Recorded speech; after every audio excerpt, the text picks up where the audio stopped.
Selama berabad-abad, tanah Mediterania Timur menjadi tempat bertemunya berbagai budaya dan agama. Wilayah ini yang kaya akan sejarah dan tradisi telah menjadi saksi dari banyak peristiwa penting yang membentuk dunia kita saat ini. Kekaisaran Bizantium dengan ibu kotanya di Konstantinopel berdiri sebagai benteng agama Kristen di timur, mewarisi warisan Kekaisaran Romawi. Konstantinopel yang sekarang dikenal sebagai Istanbul adalah pusat kekuatan politik, ekonomi, dan budaya yang sangat berpengaruh. Namun pada abad ke-11, kekuatan baru telah muncul di timur Seljuk Turki. Mereka adalah pejuang yang tangguh dan terorganisir, yang berhasil membangun kekaisaran yang luas dan kuat. Para pejuang nomaden ini yang taat pada keyakinan Islam mereka menyapu Persia dan Suriah, merambah wilayah Bizantium. Mereka membawa serta tradisi dan budaya mereka yang kemudian mempengaruhi daerah-daerah yang mereka taklukkan. Penaklukan Yerusalem oleh Seljuk pada tahun 1071 mengirimkan gelombang kejut ke seluruh dunia Kristen. Kota ini yang dianggap suci oleh tiga agama besar menjadi pusat perhatian dan konflik. Kota suci yang dipuja oleh umat Kristen sebagai tempat penyaliban dan kebangkitan Yesus Kristus, sekarang berada di tangan umat Islam. Hal ini memicu ketegangan dan konflik yang akan berlangsung selama berabad-abad, mengubah jalannya sejarah. Pada tahun 1095, Kaisar Bizantium Alexios III Komnenos menghadapi gerak maju Seljuk Turki yang tak henti-hentinya, yang mengancam wilayah kekaisarannya dan stabilitas seluruh kawasan. Dalam keputusasaan, dia memohon bantuan militer kepada Paus Urbanus II, berharap bahwa kekuatan Kristen Barat akan datang untuk menyelamatkan. Paus yang sangat prihatin dengan nasib orang-orang Kristen Timur dan ancaman terhadap Tanah Suci, melihat peluang untuk menyatukan umat Kristen di bawah panjinya. Dia juga melihat ini sebagai kesempatan untuk memperkuat otoritas kepausan dan mengalihkan perhatian para bangsawan Eropa dari konflik internal. Di Konsili Clermont di Prancis, Paus Urbanus II menyampaikan pidato yang menggugah yang akan bergema sepanjang sejarah. Dengan kata-kata yang penuh semangat, dia menggambarkan penderitaan orang-orang Kristen di timur dan bahaya yang mengancam tempat-tempat suci mereka. Dia menyerukan semua orang Kristen untuk mengangkat senjata dan membebaskan Yerusalem dari kekuasaan Muslim. Pidatonya tidak hanya memotivasi para bangsawan dan prajurit, tetapi juga rakyat jelata yang merasa terpanggil untuk berpartisipasi dalam misi suci ini. Seruan untuk bertindak ini yang dipenuhi dengan semangat keagamaan dan janji-janji pahala rohani memicu Perang Salib pertama. Ribuan orang dari berbagai lapisan masyarakat menjawab panggilan ini, memulai perjalanan panjang dan berbahaya menuju Tanah Suci dengan harapan membebaskan Yerusalem dan mendapatkan keselamatan abadi.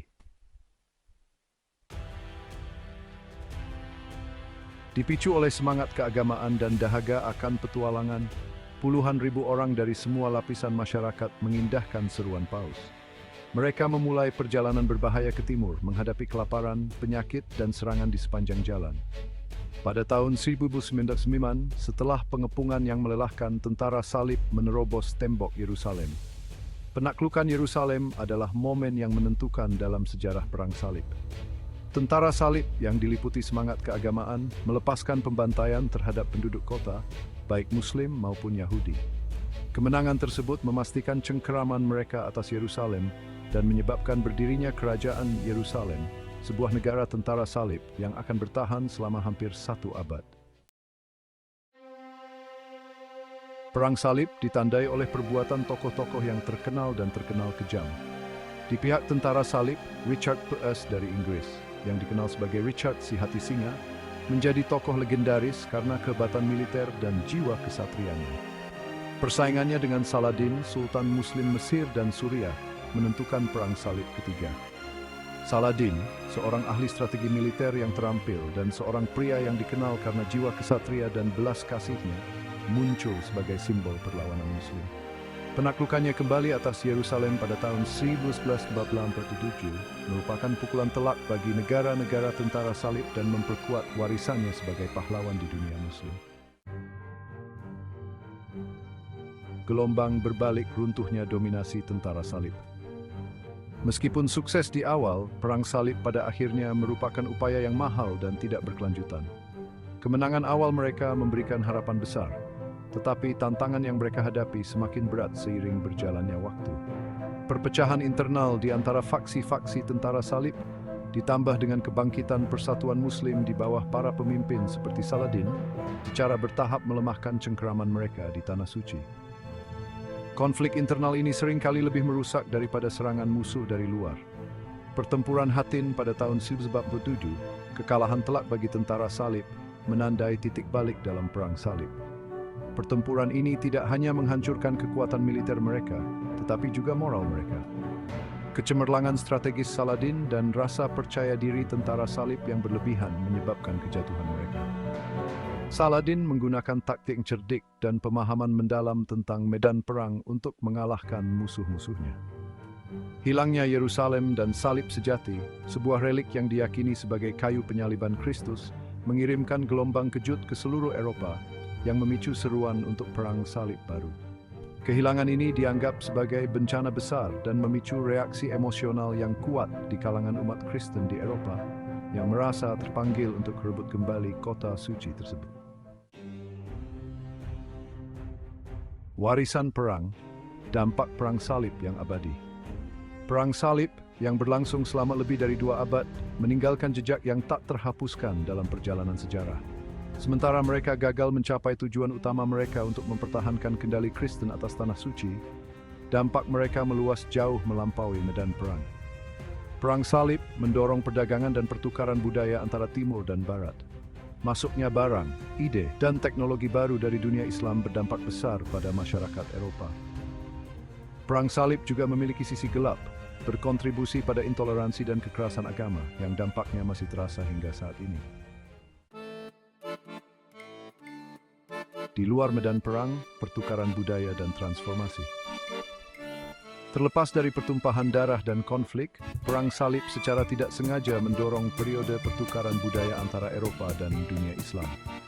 Para pedagang dan pelancong Eropa kembali dari timur dengan barang-barang baru seperti rempah-rempah, sutra dan karpet yang memicu permintaan akan barang-barang mewah timur. Perdagangan ini menyebabkan pertumbuhan negara kota Italia seperti Venesia dan Genoa yang mengumpulkan kekayaan dan kekuasaan melalui kendali mereka atas rute perdagangan Mediterania. Perang salib juga memperkenalkan orang Eropa pada kemajuan Islam dalam matematika, astronomi, dan kedokteran yang berkontribusi pada kebangkitan intelektual Renaissance.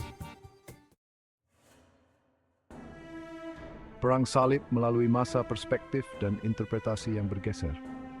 Perang salib telah menjadi subjek daya tarik dan perdebatan selama berabad-abad. Sejarawan dan penulis telah menawarkan berbagai interpretasi tentang peristiwa sejarah ini, yang seringkali dibentuk oleh bias budaya dan agama mereka sendiri. Selama pencerahan, perang salib sering digambarkan sebagai episode biadab dan salah arah dalam sejarah Eropa.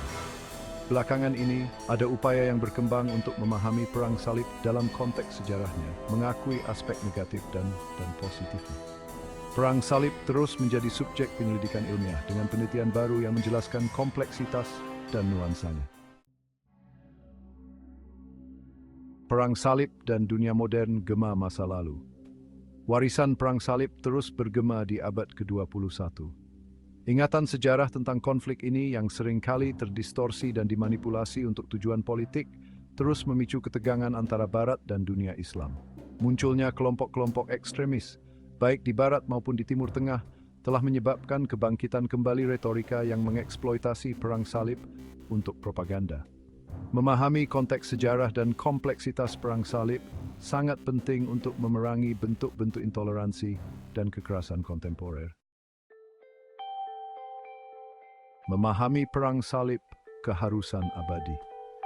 Perang salib berfungsi sebagai pengingat yang nyata akan kekuatan keyakinan agama yang tak lekang oleh waktu dan konsekuensi yang menghancurkan dari intoleransi dan kekerasan. Dengan mempelajari perang salib, kita mendapatkan pemahaman yang lebih dalam tentang akar sejarah konflik kontemporer dan hubungan yang kompleks antara Barat dan dunia Islam. Lebih penting lagi, perang salib menantang kita untuk menghadapi bias dan prasangka kita sendiri, mendorong perspektif yang lebih bernuansa dan informasi tentang sejarah dan relevansinya dengan masa kini.